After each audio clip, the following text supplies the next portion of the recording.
नमस्कार दोस्तों, blockchain technology एक ऐसी टेक्नोलॉजी है जिसके बारे में काफी लोगों को पता ही नहीं है। जो क्रिप्टो इन्वेस्टर हैं, जिन्होंने बिटकॉइन, इथेरियम कॉइन जैसे क्रिप्टो में पैसा इन्वेस्ट किया है, उन्हीं को ब्लॉकचेन की रिकॉर्डिंग थोड़ी बहुत नॉलेज होगी। ब्लॉकचेन टेक्नोलॉजी एक ऐसी टेक्नोलॉजी है जो भविष्य में आपको हर जगह जितने भी डिजिटल सिस्टम है, जहाँ पे किसी भी इंफॉर्मेशन को स्टोर किया जाता है, वहाँ डिजिटल सिस्टम में आपको ब्लॉकचेन देखने के लिए मिल जाता है। बट अभी क्या है, मान लीजिए अभी आप एक सिस्टम से जुड़े हैं और आपका कुछ इन्फॉर्मेशन उस सिस्टम के कंप्यूटर में पड़ा है, तो वह सिस्टम जब चाहे आपके इन्फॉर्मेशन में चेंजिंग कर सकता है, यानी कोई भी फ्रॉड या स्कैम कर सकता है। बट ये जो ब्लॉकचेन है, इसमें एक बार कोई भी इन्फॉर्मेशन वेरीफाई करके स्टोर कर दिया जाता है, तो इसमें दोबारा छेड़छाड़ी करना नामुमकिन है, यानी कोई चाहकर भी इन्फॉर्मेशन को चेंज नहीं कर सकता। ये इतनी ज्यादा सेफ एंड सिक्योर टेक्नोलॉजी है, ये इतनी अच्छी टेक्नोलॉजी है। अगर कोई हैकर इस ब्लॉकचेन टेक्नोलॉजी को हैक करने की कोशिश करता है तो उसे भी 200 साल का वक्त लगेगा पूरे ब्लॉकचेन टेक्नोलॉजी को हैक करने के लिए। ये इतनी अच्छी सेफ एंड सिक्योर टेक्नोलॉजी है,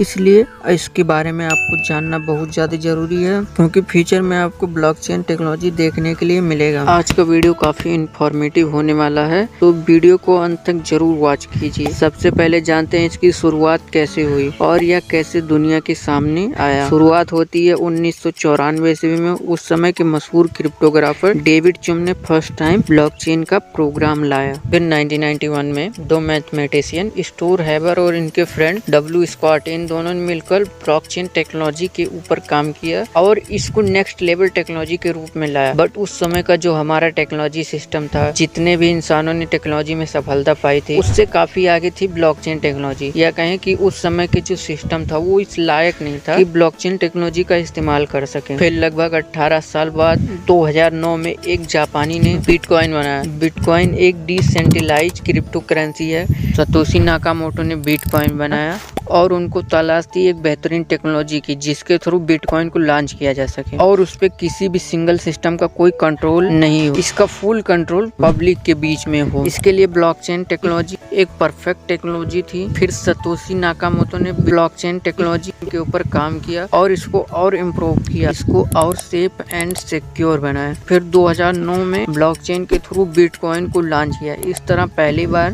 ब्लॉकचेन पूरी दुनिया के सामने आया और लोग इसके बारे में जानने लगे। ब्लॉकचेन टेक्नोलॉजी एक ओपन सोर्स नेटवर्क होता है, एक ऐसा डिजिटल एजेंट, एक ऐसा डिजिटल वही खाता जहाँ किसी भी इंफॉर्मेशन को, किसी भी ट्रांजैक्शन की डिटेल को वेरीफाई करके स्टोर किया जाता है। ओपन सोर्स नेटवर्क होने के कारण कोई भी आम इंसान, चाहे वो दुनिया के किसी भी कोने से हो, कोई भी आम इंसान इसमें पार्टिसिपेट कर सकता है, इस ब्लॉकचेन टेक्नोलॉजी के लिए काम कर सकता है। किसी भी ब्लॉकचेन टेक्नोलॉजी को कंट्रोल करने के लिए ये तीन चीजें मोस्ट इम्पोर्टेंट रोल प्ले करती हैं। फर्स्ट, नोड्स यानी बहुत सारे कंप्यूटर होते हैं, लाखों हजारों की संख्या में, जो पूरे ब्लॉकचेन टेक्नोलॉजी को कंट्रोल करते हैं। सेकेंड, माइनर, ये जो माइनर होते हैं, जो पूरी दुनिया के अलग अलग हिस्से से होते हैं, ये सब लोग मिलकर कुछ नोड्स यानी कंप्यूटर की मदद से पूरे ब्लॉकचेन टेक्नोलॉजी के लिए काम करते हैं। एंड सेकेंड मोस्ट इम्पोर्टेंट चीज होती है ब्लॉक। इन्हीं में ही किसी ट्रांजेक्शन की डिटेल को वेरीफाई करके स्टोर किया जाता है। ये जो कंप्यूटर होते हैं, इन सब के पास हर एक ब्लॉक की कॉपी होती है और जब भी कोई न्यू ट्रांजेक्शन होता है, उसका सबसे पहले इन्फॉर्मेशन कंप्यूटर के पास जाता है और ये जो माइनर होते हैं उस ट्रांजैक्शन की डिटेल को वेरीफाई करते हैं और उस ब्लॉक में स्टोर कर देते हैं। हर एक ब्लॉक का लिमिटेड कैपेसिटी होता है। जब एक ब्लॉक बहुत सारे इन्फॉर्मेशन से भर जाता है, तब फिर माइनर दूसरे ब्लॉक की माइनिंग करता है। उस ब्लॉक का एक हैश नंबर निकलता है। ये hash number complex mathematical solution होता है, जो काफी हार्ड वर्क होता है। इसे केवल कंप्यूटर की मदद से ही निकाला जा सकता है। ये एक बहुत यूनिक कॉम्प्लेक्स कोड होता है। और फिर जब कोई न्यू ट्रांजेक्शन होता है तो माइनर उन ट्रांजैक्शन की डिटेल को वेरीफाई करके दूसरे ब्लॉक में स्टोर करता है। इस तरह जब दूसरे ब्लॉक भर जाता है, फिर तीसरे ब्लॉक की माइनिंग होती है, चौथे ब्लॉक की माइनिंग होती है और इस तरह हजारों करोड़ों की संख्या में ब्लॉक की माइनिंग हो जाती है और ये सब ब्लॉक एक दूसरे से जुड़ते चले जाते हैं। इस तरह एक चेन क्रिएट होता है, जिसे ब्लॉक चेन कहते हैं। तो अब बात करते हैं ब्लॉकचेन इतना सेफ एंड सिक्योर क्यों है। हर ब्लॉक का अपना एक हैश नंबर होता है। पहले ब्लॉक का हैश नंबर को दूसरे ब्लॉक के हैश नंबर से जोड़ दिया जाता है, दूसरे ब्लॉक के हैश नंबर को तीसरे ब्लॉक के हैश नंबर से जोड़ दिया जाता है। इस तरह जितने भी ब्लॉक होते हैं, उन सब ब्लॉक का हैश नंबर पहले वाले ब्लॉक के हैश नंबर से जुड़ा हुआ होता है। इस तरह यह काफी सेफ एंड सिक्योर हो जाता है। अगर कोई चाहता है किसी ब्लॉक के इन्फॉर्मेशन को चेंज करना, इसके साथ फ्रॉड करना चाहता है, तो जब किसी ब्लॉक के हैश नंबर को चेंज करने की कोशिश कोशिश करेगा तो अगले ब्लॉक का हैश नंबर भी बदल जाएगा, क्योंकि सारे ब्लॉक का हैश नंबर एक दूसरे से जुड़ा होता है। इसलिए कोई चाहकर भी इस ब्लॉक के इंफॉर्मेशन को चेंज नहीं कर सकता। इवन कोई हैकर किसी ब्लॉक पे अटैक करता है, किसी ब्लॉक के हैश नंबर को चेंज करने की कोशिश करता है, तो अगले ब्लॉक का हैश नंबर भी चेंज हो जाएगा। इस तरह सारे ब्लॉक का हैश नंबर चेंज होने लगेगा और ये बहुत आसानी से पता चल जाएगी कि कोई किसी ब्लॉक के साथ छेड़खानी कर रहा है, बिकॉज सारे ब्लॉक का काफी सारे कंप्यूटर के साथ होता है। अगर किसी हैकर को एक ब्लॉक के हैश नंबर को चेंज करने में 10 मिनट का समय लगता है, तो 1 करोड़ ब्लॉक के हैश नंबर को चेंज करने के लिए 200 साल का वक्त लगेगा, जो कि नियर टू इम्पॉसिबल है कि कोई हैकर चाहकर भी इस ब्लॉकचेन टेक्नोलॉजी को हैक कर सके। इसलिए काफी सेफ एंड सिक्योर टेक्नोलॉजी हो जाती है। दोस्तों, ब्लॉकचेन टेक्नोलॉजी की टाइप की बात करें, there are 3 types of blockchain. यह 3 प्रकार के होते हैं। First public blockchain, second private blockchain and third hybrid blockchain. First public blockchain. अभी हम लोगों ने जितना भी डिस्कस किया है इस ब्लॉकचेन के ऊपर, ये पब्लिक ब्लॉकचेन का एग्जांपल है। यानी public blockchain open source network होता है। इसमें कोई भी आम इंसान कहीं का भी हो इसमें पार्टिसिपेट कर सकता है, इस ब्लॉकचेन टेक्नोलॉजी के लिए काम कर सकता है। पब्लिक ब्लॉकचेन डिसेंट्रलाइज्ड लेयर होता है, ये किसी सिंगल सिस्टम के कंट्रोल में नहीं होता है, ये पब्लिक में मौजूद होता है। इसमें बहुत सारे लोग बहुत सारे कंप्यूटर से कंट्रोल करते हैं। पब्लिक ब्लॉकचेन के एग्जांपल की बात करें तो bitcoin, Ethereum coin, light coin, ये सब पब्लिक ब्लॉकचेन के उदाहरण है। सेकंड,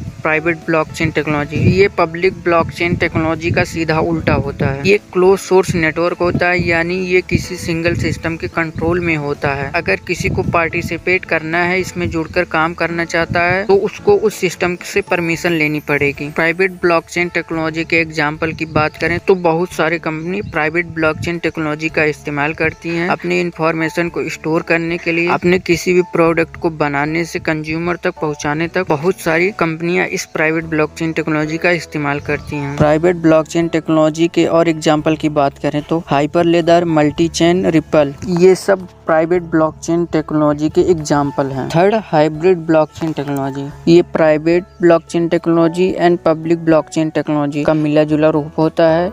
इसमें सिस्टम डिसाइड करता है कि किस इंफॉर्मेशन को पब्लिक रखना है और किस इंफॉर्मेशन को प्राइवेट रखना है। आमतौर पर हाइब्रिड ब्लॉकचेन में किसी भी इंफॉर्मेशन को प्राइवेट ही रखा जाता है। हाइब्रिड ब्लॉकचेन के एग्जांपल की बात करें तो ड्रैगन चेन इसका एक एग्जांपल है। अब बात करते हैं ब्लॉकचेन से फायदे और नुकसान के बारे में। ब्लॉकचेन टेक्नोलॉजी एक ओपन सोर्स है, जो इसकी सबसे बड़ी खासियत है। इसमें होने वाले कोई भी एक्टिविटी, कोई भी ट्रांजेक्शन पब्लिक में मौजूद होता है। ब्लॉकचेन से होने वाले किसी भी एक्टिविटी पर जो हजारों लाखों नोड्स पर लगे कंप्यूटर होते हैं, उन सबका इस पे नजर होता है। इस वजह से यह काफी सेफ एंड सिक्योर होता है और इस पे फ्रॉड करने के चांस ना के बराबर होता है। ब्लॉकचेन की एक और खासियत है, इसमें होने वाले किसी भी ट्रांजैक्शन को आसानी से ट्रेस किया जा सकता है। फॉर एग्जाम्पल, कोई ट्रांजैक्शन कब हुआ, किसके पास हुआ, किसने किया, कितनी मात्रा में किया, इन सब चीजों को आसानी से ट्रेस किया जा सकता है। यह काफी फास्ट प्रोसेस होता है। किसी भी ट्रांजैक्शन के लिए, किसी भी एक्टिविटी के लिए कोई भी ट्रांजैक्शन काफी कम वक्त में ब्लॉकचेन की मदद से किया जा सकता है। अगर आप बैंक की बात करें तो बैंक में एक ट्रांजैक्शन को कंप्लीट होने के लिए काफी समय लगता है। फॉर एग्जांपल, हमें इंडिया से अमेरिका कुछ पैसा भेजना हो तो बैंक के थ्रू भेजेंगे तो उसमें कई घंटे का समय लग सकता है, बट इसी चीज को ब्लॉकचेन की मदद से काफी कम वक्त में किया जा सकता है। ब्लॉकचेन टेक्नोलॉजी डिसेंट्रलाइज होने के कारण कोई भी मिडिलमैन, कोई भी थर्ड पार्टी इन्वॉल्व नहीं होता है। जैसे किसी देश की करेंसी पर उस गवर्नमेंट का फुल कंट्रोल होता है, बट क्रिप्टो करेंसी ब्लॉकचेन की वजह से डिसेंट्रलाइज है। इस पे किसी भी सिस्टम का, किसी भी गवर्नमेंट का कोई कंट्रोल नहीं है। ब्लॉकचेन टेक्नोलॉजी का बहुत सारा फायदा है। फ्यूचर में बहुत सारे काम के लिए इसका और इस्तेमाल किया जा सकता है। ब्लॉकचेन के नुकसान की बात करें, ब्लॉकचेन को बहुत सारे कंप्यूटर से कंट्रोल किया जाता है। इसके लिए बहुत सारी इलेक्ट्रिसिटी की आवश्यकता होती है। यूएई और नीदरलैंड जैसे कंट्री को एक साल में जितने इलेक्ट्रिसिटी की आवश्यकता होती है, उससे ज्यादा इलेक्ट्रिसिटी बिटकॉइन का ब्लॉकचेन एक साल में कर लेता है। इतनी अधिक इलेक्ट्रिसिटी की आवश्यकता होती है ब्लॉकचेन का इस्तेमाल करने के लिए, जो कि सोचने वाली बात है। इतनी अधिक इलेक्ट्रिसिटी जिससे एक देश चल सकता है, उतनी इलेक्ट्रिसिटी एक ब्लॉकचेन को मेंटेन करने के लिए लगती है, और यही ब्लॉकचेन का सबसे बड़ा नुकसान है। एक बार कोई भी ट्रांजैक्शन किसी गलत एड्रेस पर हो जाता है तो उसे दोबारा वापस नहीं लाया जा सकता। फॉर एग्जाम्पल, आपके पास 10 बिटकॉइन है जिनकी कीमत लाखों करोड़ों रुपए है, और उसमें से 5 बिटकॉइन किसी फ्रेंड को ट्रांसफर करना चाहते हैं और गलती से किसी दूसरे एड्रेस पर ट्रांसफर हो जाता है, तो उसको दोबारा वापस नहीं लाया जा सकता। ये एक बार ट्रांजैक्शन हो गया, ब्लॉकचेन पे उसका रिकॉर्ड स्टोर हो गया, तो उसको दोबारा से वापस नहीं किया जा सकता। ये सबसे बड़ी कमी है। अब बात करते हैं ब्लॉकचेन टेक्नोलॉजी का रियल लाइफ में कहाँ कहाँ इस्तेमाल होता है और फ्यूचर में इसका कहाँ कहाँ इस्तेमाल किया जा सकता है। ब्लॉकचेन टेक्नोलॉजी का बहुत सारी कंपनियां इस्तेमाल करती हैं अपने प्रोडक्ट के डिटेल को रखने के लिए। कंपनी के इंफॉर्मेशन को स्टोर करने के लिए बहुत सारी कंपनियां ब्लॉकचेन टेक्नोलॉजी का इस्तेमाल करती हैं। वॉलमार्ट जैसी बड़ी बड़ी कंपनियां ब्लॉकचेन टेक्नोलॉजी का इस्तेमाल करती हैं। ब्लॉकचेन टेक्नोलॉजी का फास्ट प्रोसेस होने के कारण बहुत सारे बैंक इस टेक्नोलॉजी का इस्तेमाल करते हैं ताकि आसानी से कम समय में किसी भी ट्रांजैक्शन को कंप्लीट किया जा सके। और सबसे बड़ी बात, ट्रांजैक्शन की डिटेल को बहुत ही आसानी से ट्रेस किया जा सकता है। इस ब्लॉकचेन टेक्नोलॉजी की मदद से दुनिया के बड़े बड़े बैंक जैसे JP Morgan, city bank, Morgan Stanley, ये सब ब्लॉकचेन टेक्नोलॉजी का इस्तेमाल करते हैं। इसके अलावा किसी भी जमीन की खरीद बेच का रिकॉर्ड रखने के लिए उसके पेपर जो होता है, एग्रीमेंट होता है, उस कॉन्ट्रैक्ट का रिकॉर्ड ब्लॉकचेन टेक्नोलॉजी पर अपलोड किया जा सकता है। इसका सबसे बड़ा एग्जाम्पल अपने देश आंध्र प्रदेश और तेलंगाना, ये दोनों स्टेट हैं जो इस ब्लॉकचेन टेक्नोलॉजी का इस्तेमाल करते हैं किसी भी जमीन की खरीद बेच के रिकॉर्ड को स्टोर करने के लिए, ताकि इन फ्यूचर बहुत ही आसानी से इन सभी रिकॉर्ड को इन्फॉर्मेशन को ट्रेस किया जा सकता है और फिर से उसके बारे में जानकारी ली जा सकती है और इसमें स्कैम और फ्रॉड होने का चांस भी बहुत कम होता है। ये सारे फायदे हैं ब्लॉकचेन टेक्नोलॉजी के। इन फ्यूचर ब्लॉकचेन टेक्नोलॉजी का इस्तेमाल हेल्थ सेक्टर में भी किया जा सकता है। फॉर एग्जाम्पल, किसी भी पेशेंट के मेडिकल रिकॉर्ड को ब्लॉकचेन टेक्नोलॉजी में स्टोर किया जा सकता है ताकि इन फ्यूचर फिर से उस पेशेंट को इलाज कराना हो, डॉक्टर उसके उस रिकॉर्ड को ट्रेस करके फिर से उसकी अच्छे से जांच कर सके। ब्लॉकचेन टेक्नोलॉजी का इस्तेमाल एजुकेशन सेक्टर में किया जा सकता है ताकि किसी भी इंफॉर्मेशन को यहाँ सेफली और सिक्योरली स्टोर किया जा सकता है। ब्लॉकचेन टेक्नोलॉजी का इस्तेमाल इलेक्शन में वोटिंग के लिए किया जा सकता है। ऐसा कई बार देखा गया है कि कोई ईवीएम हैक हो गया है, कई तरह का स्कैम या फ्रॉड हो गया है। इन सब से बचने के लिए ब्लॉकचेन टेक्नोलॉजी का इस्तेमाल किया जा सकता है ताकि इस तरह का फ्रॉड या इस तरह का स्कैम ना हो और काफी सेफ एंड सिक्योर वोटिंग हो सकती है अगर ब्लॉकचेन टेक्नोलॉजी का इस्तेमाल किया जाए वोटिंग में। कुछ देश ब्लॉकचेन टेक्नोलॉजी का इस्तेमाल करते हैं इलेक्शन में वोटिंग के लिए। सो होप आप लोग को समझ आ गया होगा ब्लॉकचेन टेक्नोलॉजी क्या है या काम कैसे करता है, इसका फायदा और नुकसान क्या है। मिलते हैं अगले वीडियो में, तब तक के लिए आपका धन्यवाद।